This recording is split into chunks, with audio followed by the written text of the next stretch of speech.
Suyo ko'y lalaging tunay pag-ibig sa wagas. Wala naman. Oo, kasi isa lang ang late eh.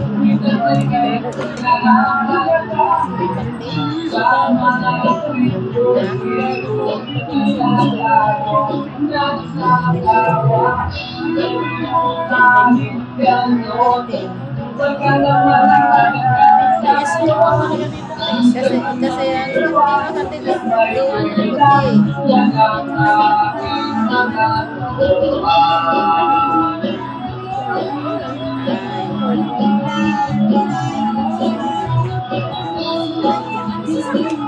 Ayan na, ulan na. Lakas na ulan.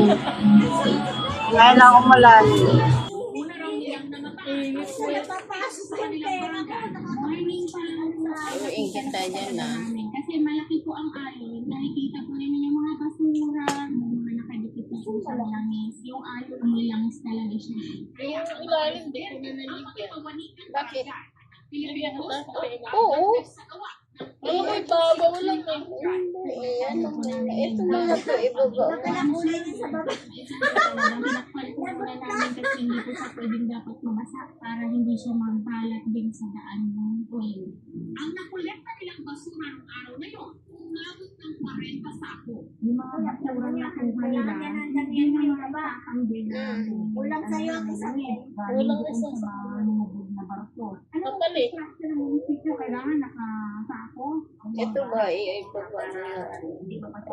Ano ako na lang. Kasi ibang klase po, delikado. Delikado.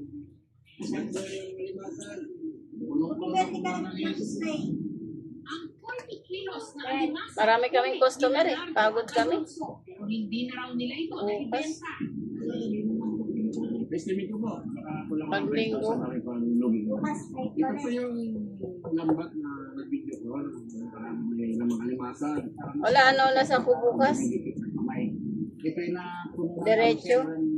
langis, pati alimasan namin. Ito ka ng itim na rin, parang ganito na rin, kaya nakawalan na lang ulit namin sa langis. Hysterical na naman. Wala naman daw langis ang kanilang mga panindang isda at sa kanilang pagkatansya, ligtas pang kainin. Gamit mo Wala na na raw ito. halos ang bumibili. Isa mo. Malapit lang sa barangay Amaya itong bagsakan ng isda. Barangay Kapitisa, dito pa rin sa bayan. Tapos talian. At dito hanggang kung gaano, lalo pang humihirap ang sitwasyon ng mga mangingisda natin. Tinignan naman po namin yung mga kalakal mo ng mga mangis na kami babali na hindi sila amoy langis. Madali bang makita kuya kung ano? Yes ma'am, na amoy po na amoy namin po sila. Malayo pa lang siya, sa pagbaba pa lang po ng tray. Alam niyo na. Aming Based po dun sa sensory analysis na araw-araw na ginagawa ng LIPAD as far as yung amoy, tingin, at lasa, pumapatak po yung mga aming mga sample. Kasi sabi namin na take ang kain ng mga isda. Ang shellfish naman po ay nakaban naman na Sino yan? Tahong sa talaga. pwede po silang ito ng allergic reaction, maghilog, magsopa, pwede po silang matayin, posibleng mag-enema ka, pwede po may hita, padali ka mura pa niya, ito pa, pagpapating sa puso. Ari, kamusta ang buhay dito? Natatakot po yung mga tao na kumain, mga kasta. Nabutak pa natin. Ito, bakit ang mga 200.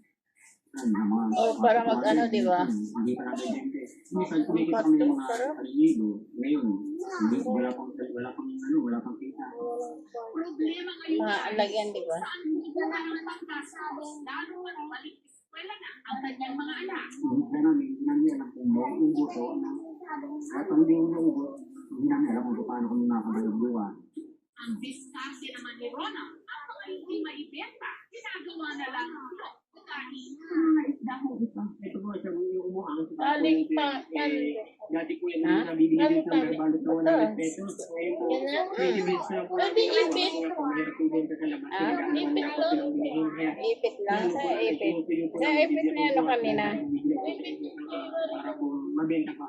Kasi malulugi po, maganda na po sila. 20 pesos na lang. Dati magkano? Wala rin po ang bili. 100. Bago po man, ang mga mahal ko sa Manila Bay ay Nakatanda nga eh. sila nagkabuhay. Isang oras ba to? Dahil dito sa Republiko. Kaya, ayun, meron ng station ba? Kaya, totally, wala kang buhay. Tinungo rin ng aming team ang bataan kung saan lumuko ang dalawang Oo, kasi pag nagpuli ako, kinabukasan ko na eh. sa Maribeles kung Ah? saan lumuko ang SPKRJ. Basta may balot lang. Kasing bakas ng langis sa mismong dagat at dalampasigan. Sa Limay naman kung saan tumao ang MT Terranova. Gayon din sa Maribeles kung saan sumagsak ang MV Mirola 1. Ipinipilit ng mga mangingisda at ng mga tindero na tiglas pa ang kanilang mga huli. Kasi ng mga mamimili, parang medyo ano sila, alanganin, mamili ng isda dahil nasa mabalik. Pero ang totoo, wala po kami na nasampa dito sa Limay. Sa gawa pangaraw sila ng budol fly para pakunyayang tiglas pa ang kanilang mga isda at ibang lamang dagat. Wala naman po kami kadalasan na kaiba. Araw-araw pa rin mo itinapakain ko sa pamilya ko sa Christian. Pero tila taliwas ito sa nararanasan ngayon ng mga isang si Warren mula naman sa bayan ng